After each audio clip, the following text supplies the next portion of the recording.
ಹೊಂಡದಲ್ಲಿ ಈಜಲು ಹೋದ ಇಬ್ಬರು ಬಾಲಕರು ಹೊಂಡದಲ್ಲಿ ಮುಳುಗಿ ಸಾವು. ದನಗಳಿಗೆ ಹುಲ್ಲು ಮೇಯಿಸಲೆಂದು ಅಡವಿಗೆ ಹೋದ ಇಬ್ಬರು ಬಾಲಕರು ಹೊಂಡದ ನೀರಿನಲ್ಲಿ ಈಜಾಡಲು ಹೋಗಿ ಮೃತಪಟ್ಟ ಘಟನೆ ಬಸವಕಲ್ಯಾಣ ತಾಲೂಕಿನ ರಾಂಪುರವಾಡಿ ಗ್ರಾಮದಲ್ಲಿ ಇಂದು ಭಾನುವಾರ ಮಧ್ಯಾಹ್ನ 1:30 ಸುಮಾರಿಗೆ ಜರುಗಿದೆ. ರಾಂಪುರವಾಡಿ ಗ್ರಾಮದ ನಿವಾಸಿಗಳಾದ ಮೈಲಾರಿ ದೊಡ್ಡಮನಿ 10 ವರ್ಷ ಹಾಗೂ ಶರಣಪ್ಪ ಹಳಗೊರಟೆ 10 ವರ್ಷ ಹೊಂಡದ ನೀರಿನಲ್ಲಿ ಮುಳುಗಿ ಮೃತಪಟ್ಟ ಬಾಲಕರಾಗಿದ್ದಾರೆ.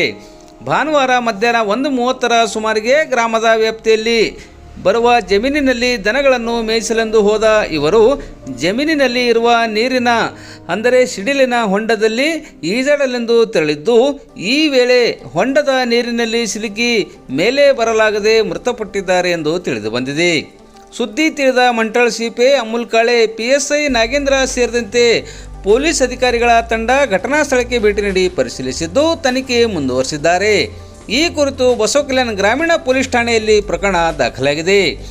ಬಾಲಕರ ಸಾವಿನಿಂದ ಆಸ್ಪತ್ರೆ ಬಳಿ ಆಘಾತಕ್ಕೆ ಒಳಗಾದ ಕುಟುಂಬಸ್ಥರ ಆಕ್ರಂದನ ಮುಗಿಲು ಮುಟ್ಟುವಂತಿತ್ತು.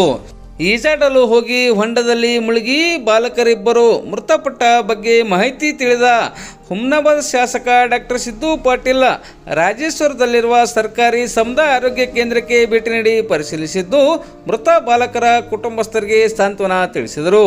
ಮೃತರ ಕುಟುಂಬಕ್ಕೆ ಸರ್ಕಾರದಿಂದ ಸಿಗುವ ಎಲ್ಲ ರೀತಿಯ ಸಹಾಯ ಸೌಲಭ್ಯಗಳನ್ನು ಕಲ್ಪಿಸಲು ಪ್ರಯತ್ನಿಸಲಾಗುವುದು ಎಂದು ಶಾಸಕರು ಇದೇ ವೇಳೆ ಭರವಸೆ ನೀಡಿದರು.